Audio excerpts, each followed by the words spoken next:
میں واپس اگر اجازت دیں کمیٹی پر آ جاؤں سر. اگر حکومت کے ساتھ مذاکرات کرنے یعنی اب کمیٹی تو بن گئی ہے اور 2 نکاتی ایجنڈا ہے, آپ کا ایجنڈا صرف جوڈیشل کمیشن بنانے کی حد تک ہے اس کمیٹی کا, یا اس سے آگے بھی کوئی بات ہوگی؟ کیونکہ دیکھیں جب آپ یہ تو وہ چیزیں دو جو آپ کو چاہیے, آپ چاہتے ہیں کہ 9 مئی جوڈیشل کمیشن اور 24 یا 26 نومبر کا جوڈیشل کمیشن ہو. اب ظاہر ہے سرکار کے ساتھ بیٹھیں گے تو سرکار کی بھی کوئی ڈیمانڈز ہوں گی آگے, کیا اس میں بھی آپ کے پاس آزادی ہے کچھ ماننے کی؟ کیونکہ یہ تو جو کچھ لوگ کی بنیاد پر ہی سیاست میں مذاکرات ہوتے ہیں. دیکھیے حکومت اپنا ایجنڈا واضح کرے. دیکھو ہم نے تو اپنا ایجنڈا واضح کر دیا ہے, اگر وہ اپنا ایجنڈا واضح کرتے ہیں اس پہ ہم مشورہ کر سکتے ہیں, بات کر سکتے ہیں. اس کا ایجنڈا کیا ہے ابھی تک تم کچھ آیا نہیں ہے. سر رانا ثناءاللہ صاحب نے آگے ایجنڈا میں آپ کو سنا دیتا ہوں, یہ سن لیں رانا صاحب کا. کبھی اس طرح سے بھی ہوا ہے کہ آپ نے کمیٹی بھی بنا دی ہے اور ساتھ ہی آپ نے یہ بھی طے کر دیا ہے کہ یہ کمیٹی جو ہے یہ ان 2 ایشوز کے اوپر بات کرے گی, جو دونوں ایشو جو ہے وہ ناٹ نیگوشیبل ہیں. انہوں نے جو کنڈیشن لگا دی ہے, آپ مجھے بتائیں اس کے اوپر کیسے مذاکرات ہو سکتے ہیں؟ جی جناب اسد قیصر صاحب کہتے ہیں نان نیگوشیبل ہے, یہ اس پہ کیسے مذاکرات ہو سکتے ہیں؟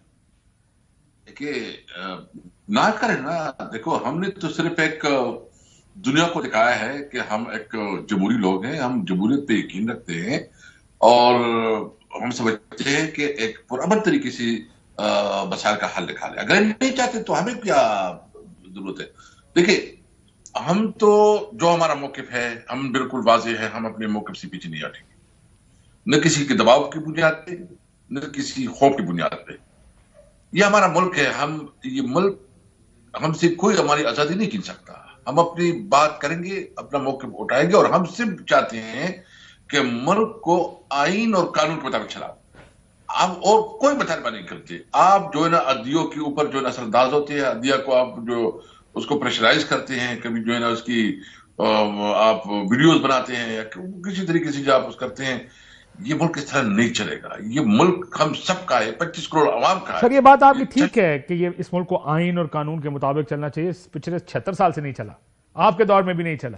اس میں بھی میں ایک لائن سے میں آرگومنٹس دے سکتا ہوں کہ کس طرح قانون توڑے گئے, لوگوں کو اٹھایا گیا, سیاست کی وجہ سے جیلوں میں ڈالا گیا, 2 سال بغیر مقدموں کے لوگ سیاستدان جیل میں رہے. سو یہ ہمارا ایک مسئلہ رہا ہے. مجھے امید ہے کہ اب ہم بہتری کی طرف جائیں گے اور ملک کو آئین اور قانون کی طرف چلانے کی کوشش کریں گے. لیکن ابھی ذرا تھوڑا سا پھر میں کمیٹی پہ آ جاؤں کہ اس تمام کے باوجود نہ حکومت نے نہ اسٹیبلشمنٹ نے بھی کوئی جواب نہیں دیا آپ کی کمیٹی کا, کیونکہ آپ نے تو کہہ دیا کہ ہم آ گئے ہیں, ہم بات کرنا چاہتے ہیں. وہ یہ تھا ہائی پاور کمیٹی بنا دی, جو آنا چاہتا ہے مذاکرات کے لیے آئے. آپ لوگوں نے یہ پریس کانفرنس کی تھی کل, کوئی آیا, کوئی فون آیا, کوئی میسج آیا کہ ہاں جی ہم ملنا چاہتے ہیں؟ میں نے آپ کو کہا کہ چونکہ ہمارے ایک قریبی رشتے دار میں خود بھی ہوئی تھی تو میں آیا تھا سوابی, اور ابھی میں تھوڑی دیر میں وہاں سے فارغ ہو گیا. ہماری 10 سے 10 بجے میٹنگ ہے, اس میں پتہ چل جائے کہ کیا ڈیولپمنٹ ہے, میں پھر بتا سکوں گا. لیکن میرے نالج میں سب کچھ نہیں ہے. سر آپ کے نالج میں نہیں ہے یا آپ کو لگتا ہے کہ کسی نے رابطہ ہی نہیں کیا؟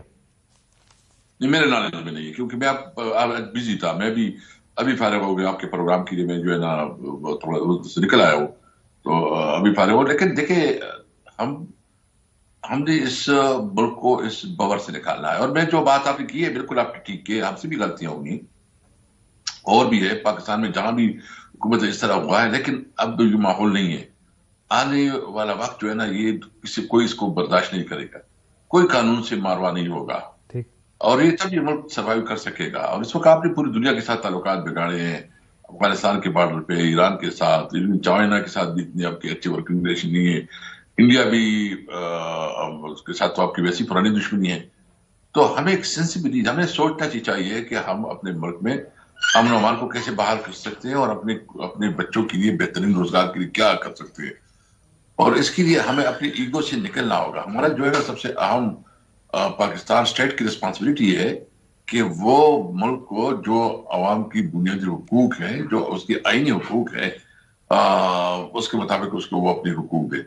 اس طرح رویہ جو ہے نا ابھی یہ قابل قبول نہیں ہے. یہ پاکستانی عوام مزید اس کو برداشت نہیں کر سکے.